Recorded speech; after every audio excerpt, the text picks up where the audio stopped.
The Copper Belt is one of the richest deposits of copper in the world, stretching from northwest Zambia through southeast Congo.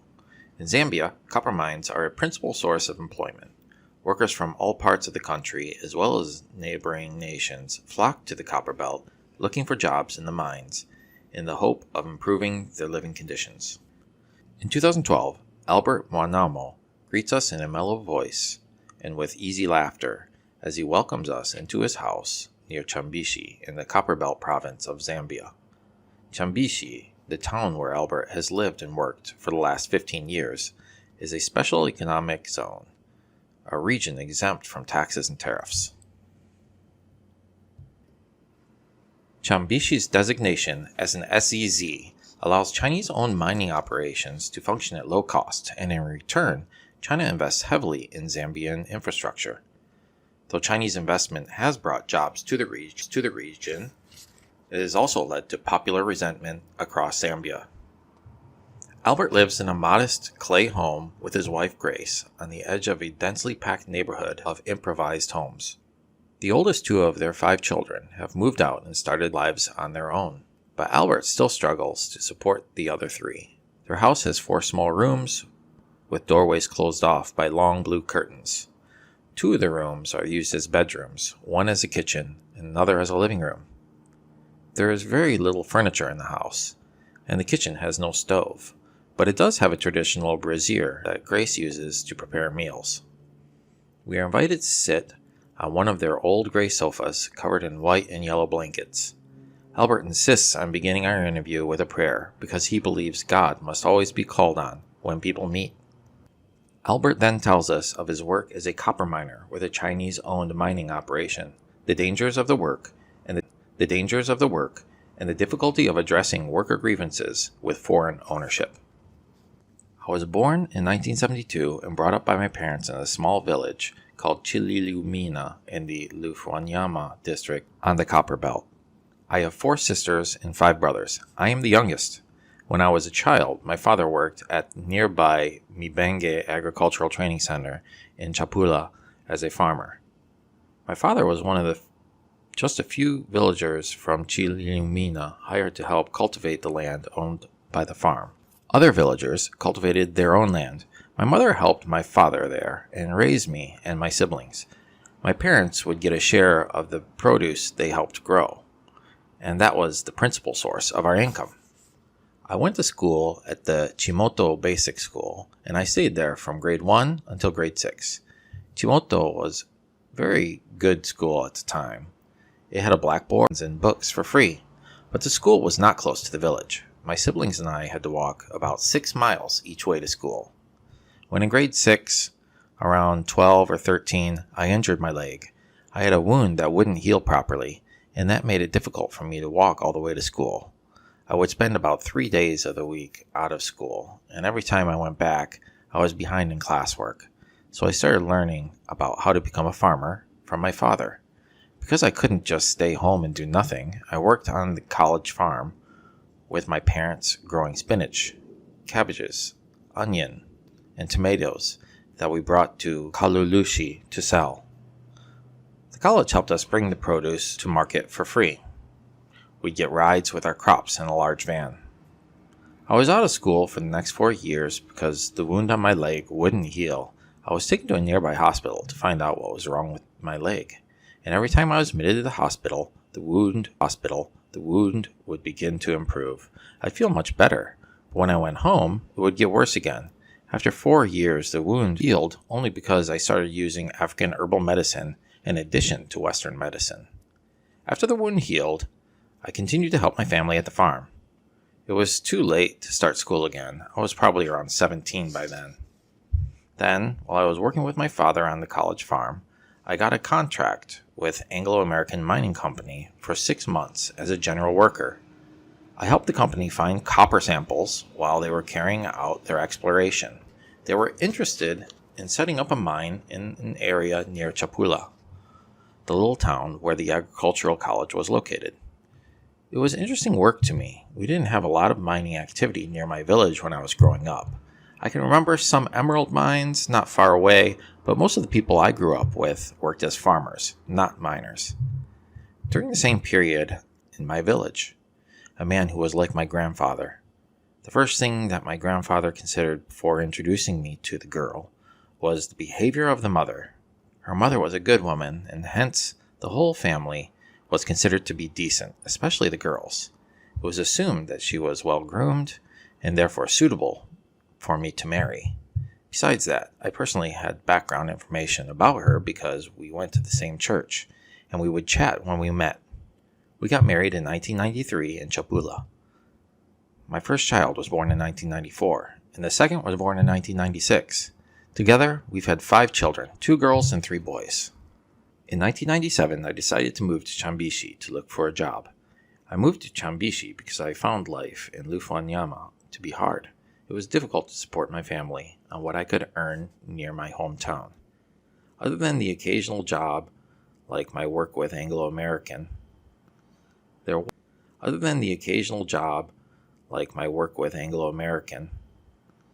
there wasn't much of any way to make money, so I left my wife and kids near Chapula in Mwanaumo and came to Chambishi to find work. From 1997 until 1999, I did field work on other people's farms, doing things like planting peanuts or maize. That made me a little money that I could send back to my wife and family, but not much. For those first 3 years, I was living with a friend from my village who was kind enough to let me stay with him and his wife. Still, I wasn't making much of an income and couldn't even afford to take the bus back home. This was one of the hardest times in my life. I really missed my wife and kids. Finally, in 1999, I heard from a friend of a job opening in the Chambishi mines, so I got my first job with Mining 2, a division of NFCA. They hired me as a general worker, helping out the mines. I remember my first day at the mines. I was so excited and scared as well, since they had warned us to watch for falling rock when we were down under the ground. I didn't know what to expect. The mines were like a city underground. There were even rail tracks to move workers around with rows of electric lamps lighting the way. One of the first things I noticed was how hot it was down there. My clothes were soaking with sweat after just a couple minutes of working. I didn't have any special skills at the time, so my wages weren't that high. I was paid 150,000 kwacha a week, enough to afford to move out of my friend's house and rent a room of my own in a small house. I could also afford to have my family visit me sometimes. The room was so small I couldn't even fit a bed or mattress in the space, only a reed mat and blankets where I slept. Then I had a little space left to put my pots and pans. When my wife would come to visit me, both of us could barely fit in the room together.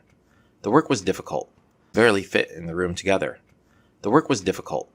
The company provided transport to pick us up at 6 in the morning and bring us back at 8 at night. I worked for 12 hours a day, 5 days a week. And after 2 weeks, we would change shifts. If you worked in the morning, then you would begin work in the evening. The night shift started at 8 at night and ended at 6 the following morning. For meals, I was given 2 buns without sugar or tea or anything. The ventilation was very bad down in the mines. There was a lot of smoke. There were no outlet pipes to bring in fresh air, and it was so hot. Every 6 months, the company would give us new work equipment like boots, a hard hat, and a jumpsuit. But sometimes the gear wouldn't last that full 6 months. I would sometimes find myself in a situation where my working shoes were worn out and my work suit was tattered, and I had to wait for months before I got new attire. This was very dangerous because there were loose electrical cables, and with torn boots it is easy to get. The mine also did not have proper drainage system, so that posed a great risk. The water that seeped into the mines was sometimes above knee level and contained all of the chemicals from the explosives used to open up the mine walls. Once, the water penetrated my boots and I got some kind of fungal infection. After that, I got an infection like that every 3 months. I eventually decided to apply grease on my feet so that the water would slide off my feet and reduce the risk of getting infections. I was worried about my safety, so I joined a mine worker union we had. I paid a little out of my check every month, and we could try to address safety worries through our union reps. I also complained about the ventilation and the problem with damaged clothes and boots to our shift boss, who took the matter to the mine captain, who later went to the supervisor. But with the Chinese management, nothing ever happened, no matter how hard you complained. When you told them what the problem was, nothing ever got fixed. The Chinese management did visit the mines in person, but they always visited the site in their cars. They just observed from their cars. I worked with Mining 2 from 1999 to 2002 when my last contract expired. The company allowed me to sign a contract only on a year-by-year basis, so every year I had to sign a new contract with the company. When the contract was over in 2002, I didn't have work for 6 months, and later I decided to start looking for another job. I found one offloading copper concrete from trucks. At that job, I was paid a weekly wage of 80,000 kwacha, and the money was never enough. I had to find other means to make money to send back to my family, so I did things like sell eggs after work. Then, after 3 months at the offloading job, I was let go. After that, I was out of regular work until 2004, when my friends came to my house telling me that Mining 2 wanted jackhammer operators. It was a legal requirement for some of the work, so Mining 2 trained me to be a jackhammer operator at a school they had set up in the plant. The training was done underground. It took about 8 months to learn to be a jackhammer operator, and then in 2005, I did some on-the-job training and obtained my blasting license. By the end of 2005, I had my license and had been transferred from Mining 2 to Mining 1, this time at better pay rate as a jackhammer operator. I was leading a team of 3 workers, still for 12 hours a day underground. By the time I was with Mining 1, my basic wages were 520,000 kwacha a week, with medical, education, and transportation benefits that added up to almost another 300,000 kwacha. My wife and 2 kids moved in with me here in Chambishi, and I could better afford an education for my children, so they were going to a school called Twateka Basic School in Chingola. My wife and I were also expecting our 3rd child. With the money I was making as a jackhammer operator, I started a little bar in 2005. I sold a beer called Chibuku, which is made from maize, so I could finally afford to take care of my family. But by the middle of 2006, workers at the mines started to talk about striking.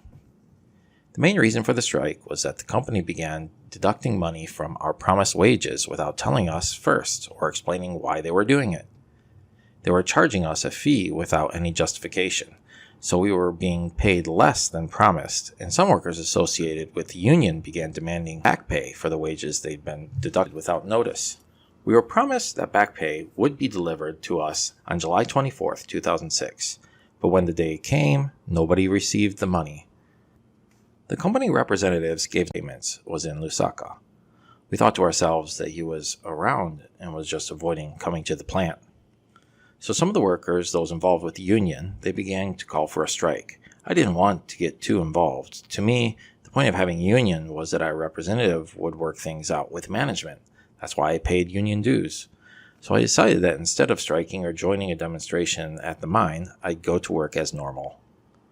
The morning of July 26, I left for work as usual. Every morning before I go to work, I would board a bus outside China House, which was the compound of barracks where Chinese employees of the company lived. We were all anxious to hear what would happen with our promised back pay, and that morning there were about 60 workers near the gate of China House, where the company had posted a memo. When I arrived, a friend told me that the memo stated that the company did not have the money they had promised to pay us, and in fact, the issue was that we had been overpaid earlier. We were all upset and confused. I had actually been outside China House only for a minute or two when I heard a gunshot. I looked toward the gate of the compound where the sound came from, and I saw my friend, Elias Siami, on the ground. He'd been shot.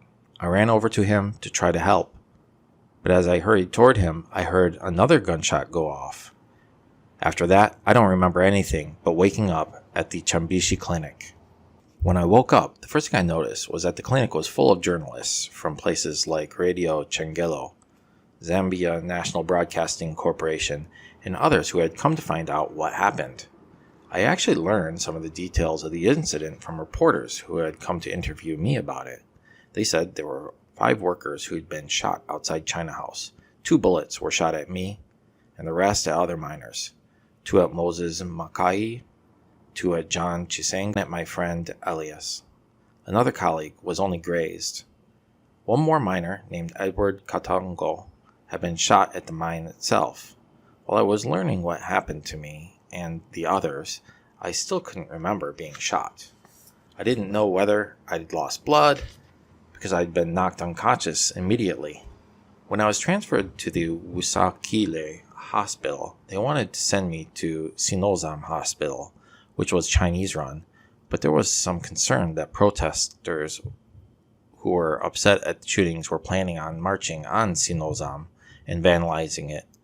But later that afternoon, at around 4 p.m., I was moved to Sinozam after tensions were lower. I later discovered what led to the shooting at the China House. There had been wage protests at the mine for a couple of days before the 26th, and on the morning of the 26th, real violence erupted at the mine. A man named Nelson Giloa, who was the head of the police force in charge of mine security at the time, had shot Edward Katongo during the worker demonstration. Giloa had just fired into the crowd as they were listening to a union representative speak. Afterward, Giloa issued instructions that if there were workers at China House waiting for pickup, they should be held off because of the ongoing protests at the mine. So worry over additional protesters is what led to the shooting at China House by the NFCA employee, a man who was identified in the papers as Mr. Q. Between the mine and China House, 6 of us were shot and taken to Chambishi Clinic, and we were later picked up by the NFCA bus to be taken to the Sinozam Hospital. I had 2 bullets in my body, one near the heart and in the chest, and the other in the shoulder. So the union asked Dr. Lee, the head of the hospital, what was going to be done for me, and he said nothing could be done because the bullets were at the hospital. What was going to be done for me? And he said nothing could be done because the bullets were lodged in critical parts of my body. I stayed at Sinozam for 2 months. After that, I was discharged with bullets still in my body, but the doctors told me that the bullets could stay in my body up to 25 years without giving me any problems. I didn't trust the doctors at Sinozam, given they were working closely with the mines. They did things like purposely hide my x-rays and downplay the extent of my injuries because they were helping to keep my injuries out of the media during a tense time for the mining company. Eventually, I asked for a transfer to Ndola Central Hospital. One of my older brothers came to get me from Sinozam when I was discharged. My wife was home with the kids, and it was impossible for her to come and retrieve me. We had a newborn child. When I left Sinozam, it was a struggle for me to walk because I was feeling very weak. I went to Ndola Central Hospital, and the surgeon, Dr. Kachenko, because they didn't have the equipment to perform such a procedure. But then they decided it was too dangerous to remove either bullet. I did not feel very good about this because I was in pain and hoped I could have at least 1 bullet taken out of my body. The bullets made my breathing a bit difficult, and I have always been nervous about them causing more damage. I spent 2 months at Sinozam and more than a week at Ndola Central Hospital. During my time in the hospitals, the mine did nothing to help. They did not send anyone to visit any of us who had been shot. I had to use my own money to pay for the hospital bills. This money came from the small bar that I was running before I got shot.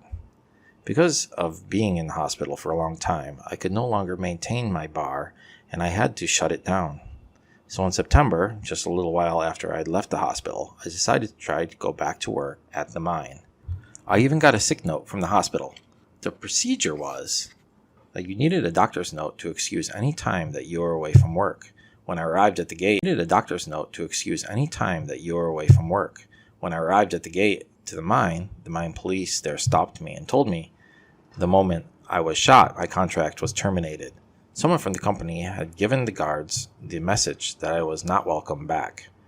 So at that point, I began to look for a lawyer who could act on my case. I found a lawyer and began the procedure to sue the company. Starting in October 2006, I spent 5 years going back and forth to Kitwe High Court. I had to spend 250,000 kwacha for every appointment with the lawyer, and every time he came to court, I was required to give him 250,000 kwacha for gas. Sometimes it was hard to find money for the lawyer, so he would waive fees for me. Even when I had to file the case, the lawyer would pay for me using his money, and he told me he would get his money back after I won the case. I did not know how much I would have to pay the lawyer or what percentage Corporation Africa was found liable for damages during the shooting. The High Court decided that all the workers who had been fired on should be compensated, and each employee should be paid according to the degree of his wounds. It was also decided that I was to be taken to a hospital that would carry out the surgery to remove the bullets. When the judgment was made, the company representative was not present because they knew they would lose. They were later informed by the court. Nothing ever happened to Nelson Giloa or the man who shot me. As for the man who shot me, I didn't know whether he is still in the country or not, but I do know that Giloa was promoted to the post of mine manager. My immediate settlement was 70 million kwacha, though much of that ended up going to my lawyer. The company still hasn't responded to my lawyer's request to send me to South Africa for treatment. It's also frustrating that the cost of the trip is not part of the settlement, only the operation. Frustrating that the cost of the trip is not part of the settlement, only the operation. If we can finally get them to pay for the operation, I'll have to cover travel costs myself. It is very hard for me to find a means of survival because I cannot do much hard work. I always depend on God for survival. Since 2006, I have not been able to eat certain rough or hard foods. Every time I eat anything too difficult to digest, I experience abnormal stomach pain and I become incapacitated. I have to eat soft, easy to digest foods like potatoes and rice, but they are expensive. The doctor also advised that I will take tea with fresh milk or drink fresh milk every 2 hours, but those things are expensive as well. In the recent past, I've been managing to survive by selling charcoal, and sometimes I am asked to build small houses, usually one-room houses, for my friends. But it's hard because I'm in pain, and I cannot work as fast. I can't make much progress because I don't have the strength or energy to work very long. But I have to force myself because there's nothing much else I can really do to survive. I have 5 kids at the moment, and I need to find ways to send them to school. I cannot lie. I am not finding enough ways to take care of my children. For me to go back to work even after the operation might not be easy, but it might take years for me to fully recover, or so I've been told. Despite this, when the bullets are successfully removed, by God's grace, I will for sure venture into running my own business. With some of the compensation money, I was able to send my wife to tailoring school, and she now runs a store in Chambishi, where she mends and resells used clothes. I have also built some extra rooms behind the house, which I intend to rent out. I am raising a few pigs with the help of my sons. I hope one day to make raising pigs with the help of my sons. I hope one day to make raising pigs into a bigger business. And about my children, I want to send them to private school because I think they will be better educated there. It is very important for them to get an education so they can be independent, happy people later in life. The Bible tells us that you should forgive 70 times 7, and as long as you are a believer, no sinner is unforgivable. I do not hold anything against the people who shot me, despite what they think of me. Despite going through all this suffering and pain, I still have forgiven the person who shot me, because this is what the Bible says, and I am a believer.